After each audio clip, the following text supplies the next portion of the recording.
Assalamualaikum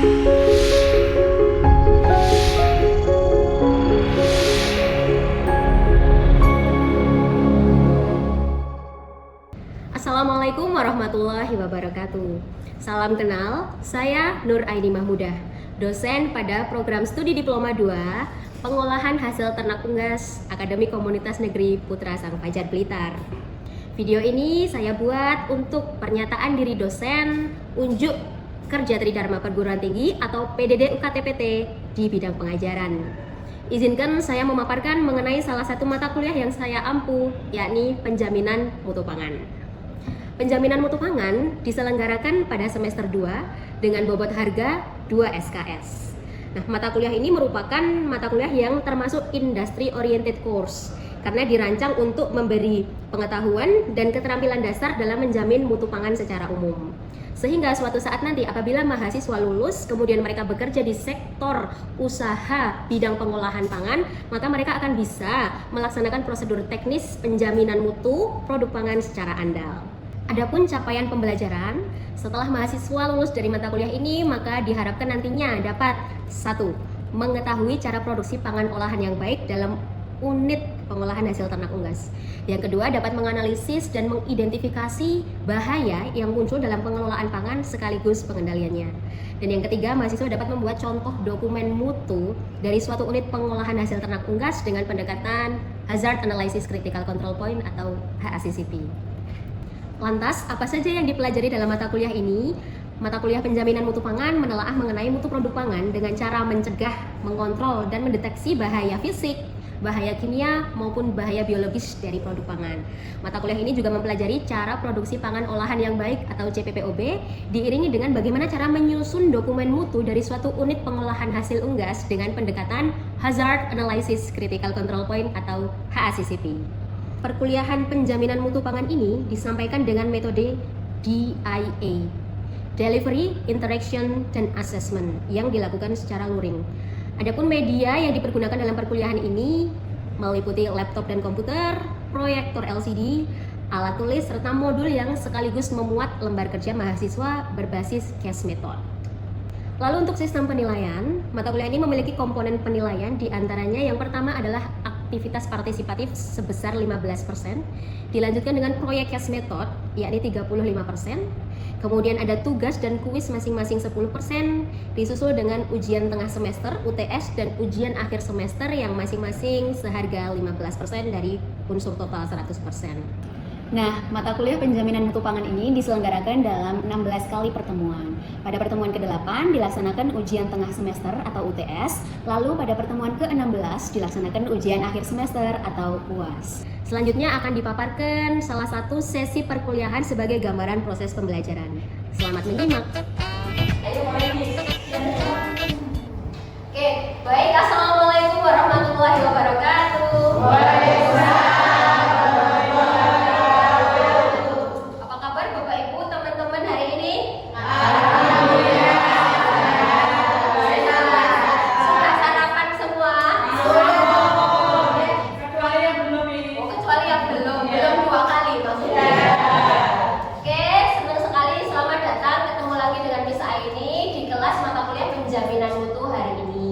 Bapak Ibu dan teman-teman, kita akan melanjutkan topik materi kita pekan lalu sebelumnya tentang HACCP. Ada yang ingat HACCP singkatan apa dulu? Kita refresh ingatannya dulu.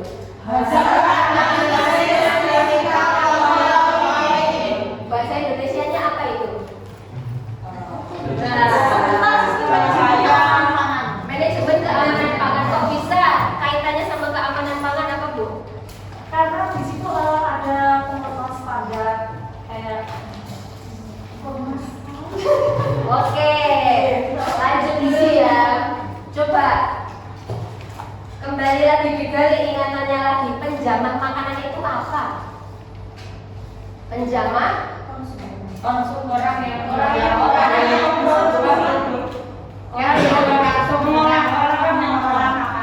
orang yang mengelola makanan. Berarti mulai dari proses apa?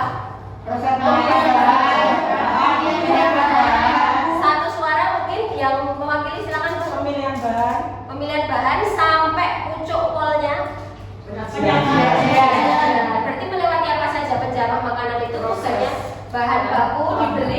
sortir, terus dibersihkan. Kalau bahan kering dibagaimanakan?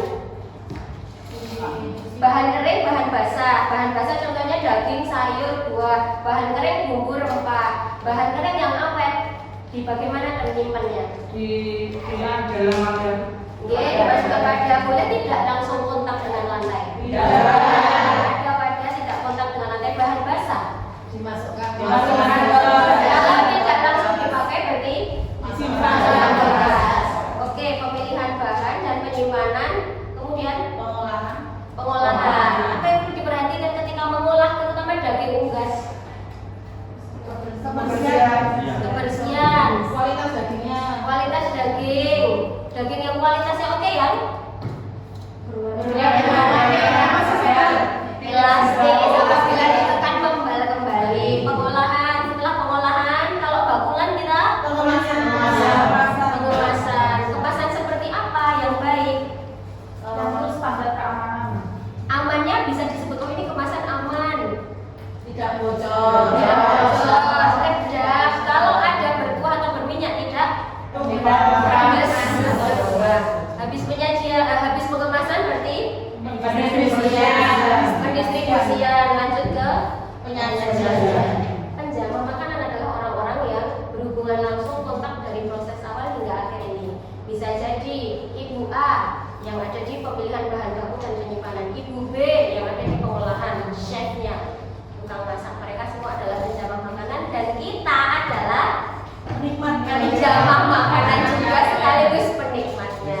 Oke, berikutnya bisa jawab?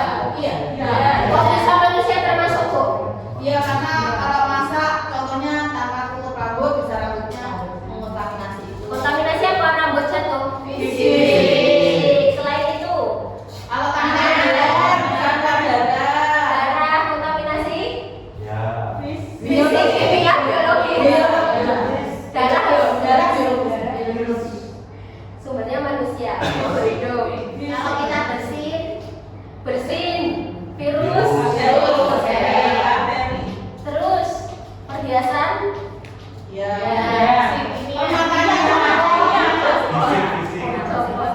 Oke, berarti manusia termasuk sumber kontaminan.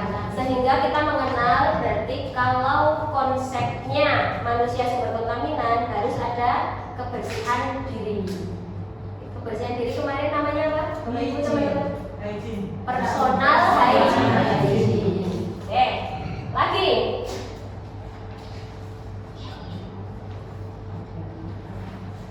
Apa bedanya CPPOP dan HACCP? HACCP itu sistemnya HACCP sistem untuk mengidentifikasi bahaya, mengidentifikasi bahaya. CPPOP apanya berarti Bu? prosesnya, cara produksinya. Duluan CPPOP atau HACCP? CPPOP karena CPPOB merupakan PRPS. Ada yang ingat singkatan apa? Requirement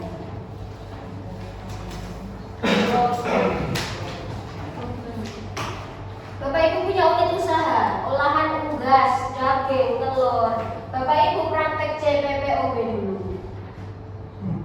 Baru kemudian sudah tahu cara produksi yang benar, lalu dievaluasi dengan pendekatan HACCP. Produk aku ini ada potensi bahayanya nggak? Bisa diidentifikasi nggak? Bisa ditelusuri nggak? Yang salah proses apa? Dari bahan baku atau pengolahan atau pas pendistribusian? Jadi kita gunakan pendekatan HACCP. Oke, makanya HA-nya ini singkat tadi hazard analysis, analisis bahaya. Baik, kita lanjutkan yang hari ini Bapak Ibu. Keuntungan HACCP sudah benar aslinya praktek CPPOB-nya. Tapi kita perkuat dengan HACCP supaya apa kira-kira? Mengetahui bahaya diketahui, teridentifikasi supaya aman. Terus kalau kita sudah menerapkan CPPOB ditambah dengan HACCP, kita akan semakin yakin dengan produknya. Oh, ini bermutu, ini aman, dipercaya konsumen, tidak ada trust isu ke kita. Kemudian kalau ada di masa lalu pernah temuan, oh produknya retur dikembalikan, maka tidak terulang lagi karena sudah di HACCP sudah ditelusuri supaya tidak terulang lagi. Baik, kemarin kita sudah mencoba. Boleh dibuka modulnya, ada PR dari Miss Aini. 5 langkah pendahuluan HACCP. Kita ingat satu kelas ini ibarat adalah satu perusahaan. Ada direktur, ada divisi. 5 langkah awal ditambah 7 prinsip, maka dalam konsep HACCP Bapak Ibu akan mengingat 12 langkah HACCP. 5 langkah awal tambah 7 prinsip. 5 dengan 7 12. Oke, langkah pendahuluan kemarin membentuk tim HACCP. Siapa yang membentuk tim? Pimpinan perusahaan tersebut. Pertanyaan lanjutannya di saya adalah, apakah HACCP harus di perusahaan skala besar industri pangan dan olahannya, atau bisa kita yang UMKM industri rumah tangga menerapkan HACCP? Bisa.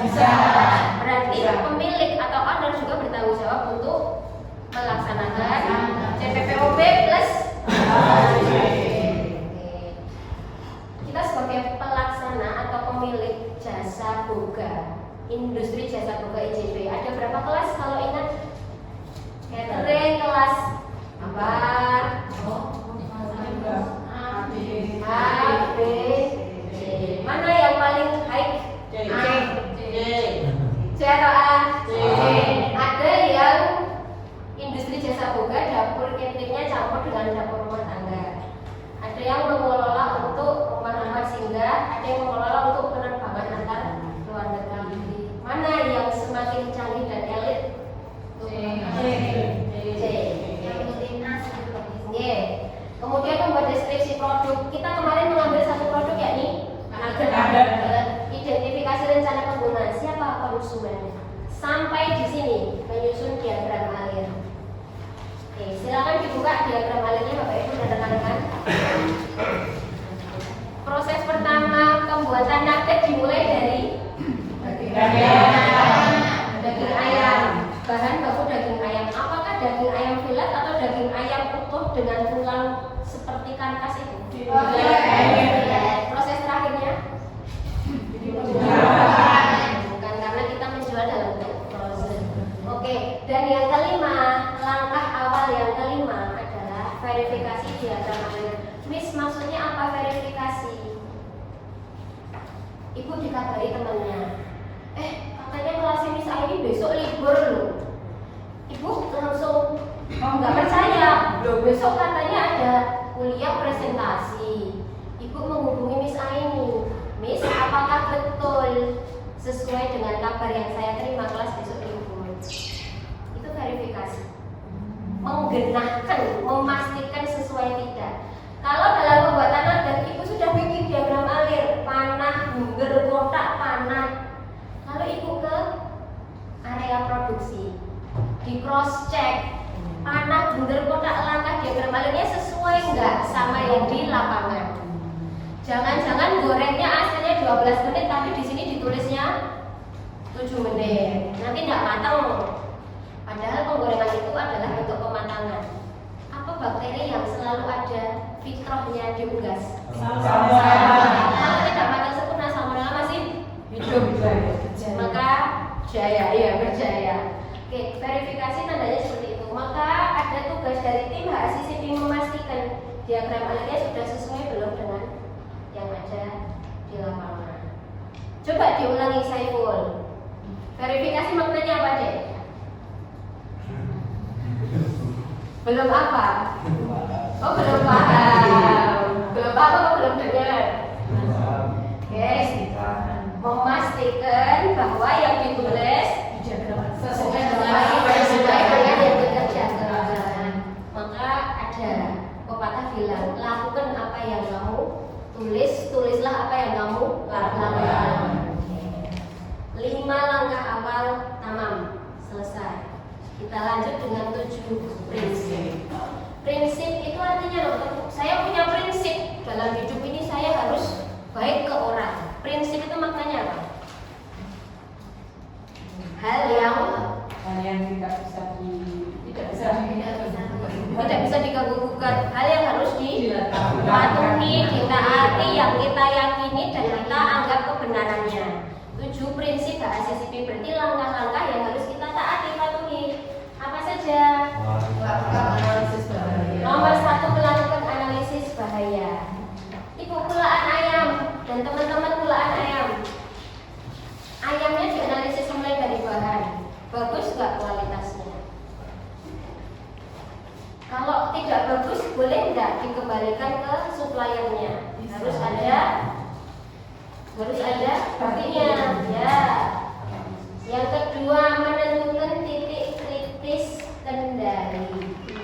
Dalam membuat nugget, proses mana yang akan beresiko produk itu gagal mutu apabila dalam prosesnya tadi tidak optimal sempurna. Berarti di situ ada indikasi titik kritis. Pematangannya kah? Pembekuannya kah? Bahannya yang berkualitas kah? Ibu matang menggoreng nuggetnya matang. Tapi ibu nyimpen di ruang pendingin yang ruang setara ruang sekelas ini. Oglangan Bu, Pak, Mas. Oglangan bahasa Jawa Timurnya apa? Mati lampu. Mati lampu. Nah, listriknya down, ibu tidak punya cadangan generator. Dan teman-teman juga nggak punya cool box yang bisa untuk menyelamatkan nugget-nuggetnya. Udah dimatengin dengan sempurna, pas frozen pendinginannya rusak pendinginnya. Oh, berarti ada kemungkinan gagal mutu juga. Ketika kita membuka produk, masukin kulkas, atau ketika kita menyimpan dalam pendingin, tapi suhunya tidak stabil, akan ada kemungkinan mutunya turun. Oke. Yang ketiga, menetapkan batas kritis.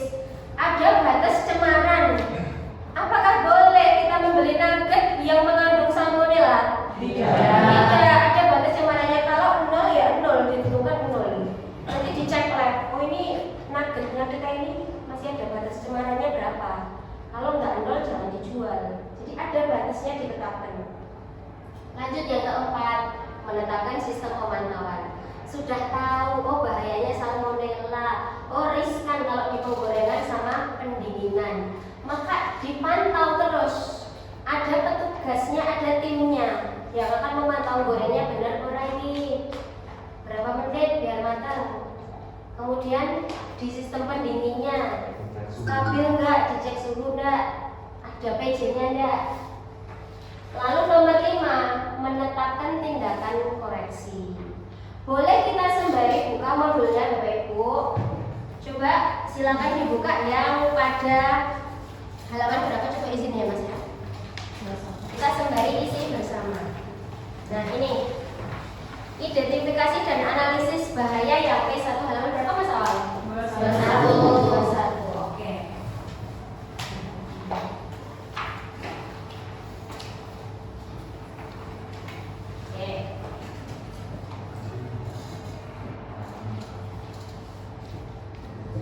Halaman sebelumnya sudah terisi belum ya? Ngomong-ngomong ya? Sebelumnya sudah diagram alur. Oke, diagram alur. Berarti sekarang adalah yang halaman 21. Apa judul tabel kolomnya Pak Bu Mas? Dokumen hajat. Dokumen hajat. Mari kita isi. Analisis bahayanya. Oke.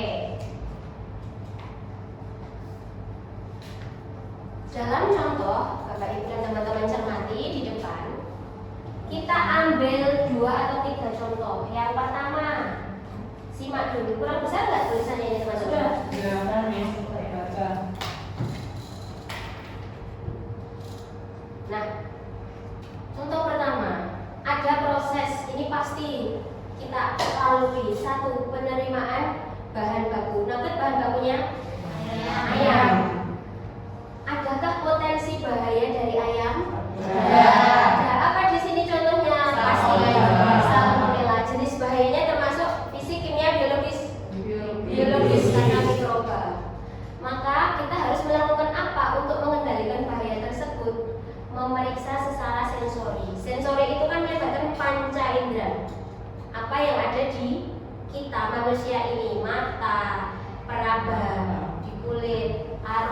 di hidung. Nah, pemeriksaan secara sensori berarti kita lihat, kita buka kemasannya, kita sentuh, kita hidup. Ayamnya waras enggak ini?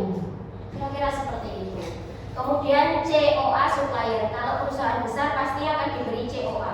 COA singkatan dari Certificate of Analysis. COA. Apa isinya COA? Keterangan dari supplier. Suppliernya dari mana? Barangnya namanya apa?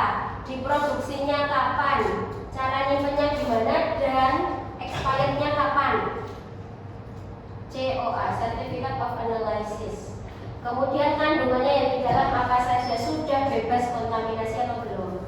Kalau kita ekspor impor menggeluti bidang trading perniagaan, COA adalah wajib. Kita menerima, minta COA, kita mengirim, kita memberi COA. Certificate of Analysis, COA.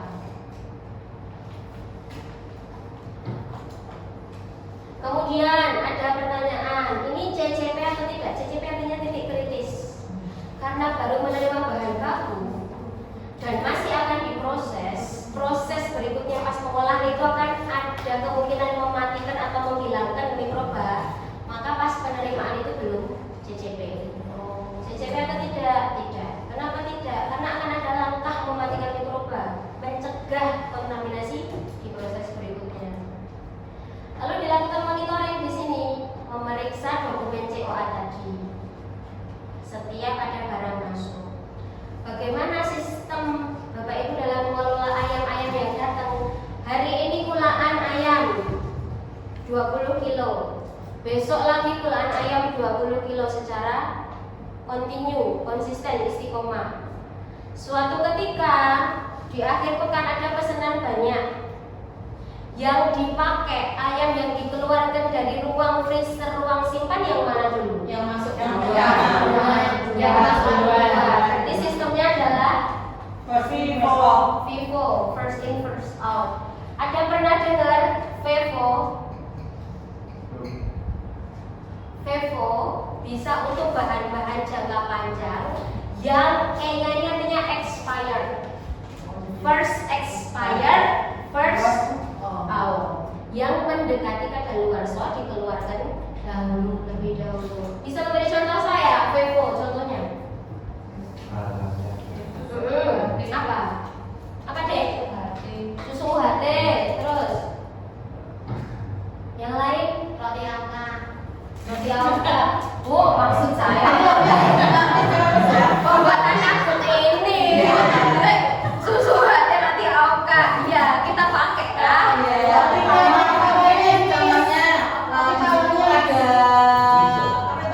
Minyak goreng dulu ya. Kita belanja pada hari Sabtu, kita beli minyak goreng, expirednya tanggal 5. Terus hari Senin kita beli lagi tapi expirednya tanggal 3. Karena yang kita pakai yang belanja hari Senin itu tadi. Betul, first expired, first out. Oh, ini pakai F juga kok pakai F.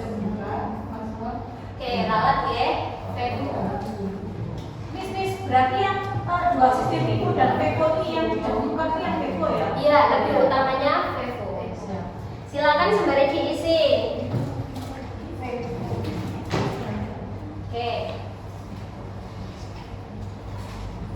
Nah, untuk mengisi kolom berikutnya,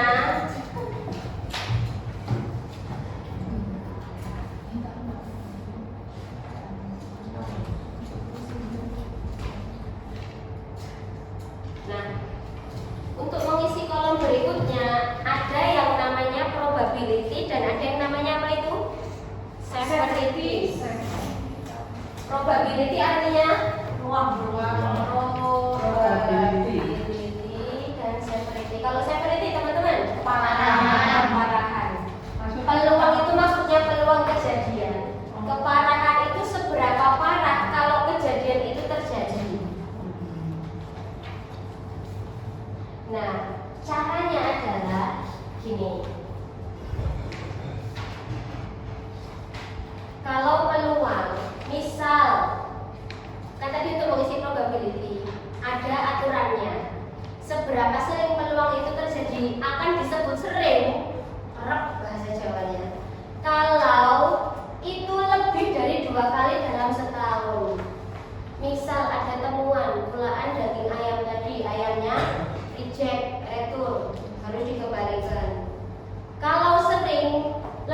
2 kali dalam setahun maka termasuk high.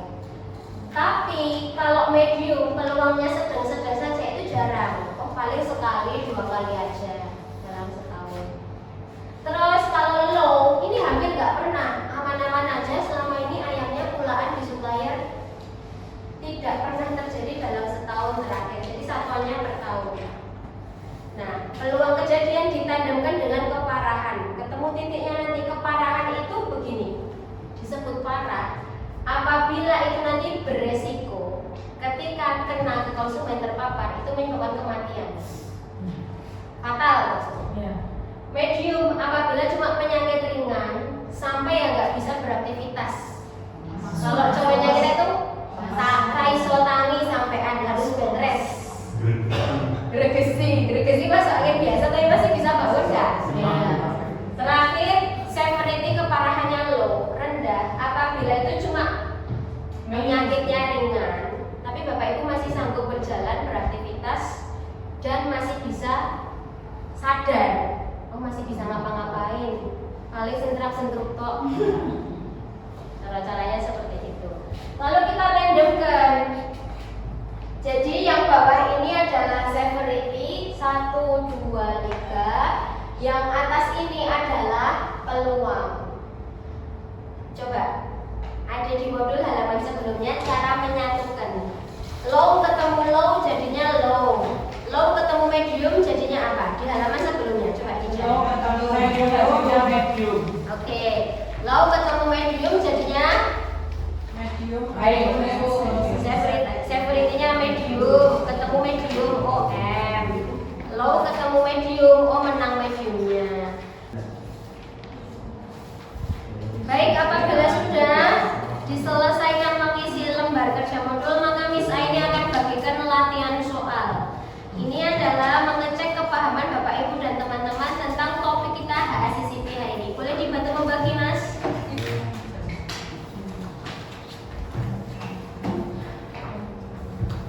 Oke, silakan dicermati soalnya, nanti jangan lupa memberi identitas.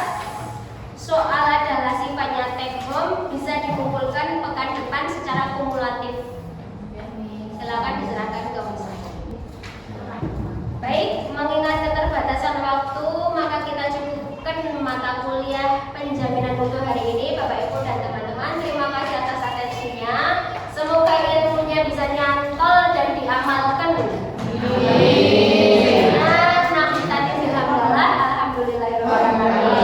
Terima kasih. Wassalamualaikum warahmatullahi wabarakatuh. Terima kasih Bapak Ibu teman-teman. Demikian PDD UKTPT saya pada bidang pengajaran. Semoga yang saya sampaikan dapat memberi manfaat. Burung Irian Burung Cendrawasih, cukup sekian dan terima kasih. Wassalamualaikum warahmatullahi wabarakatuh.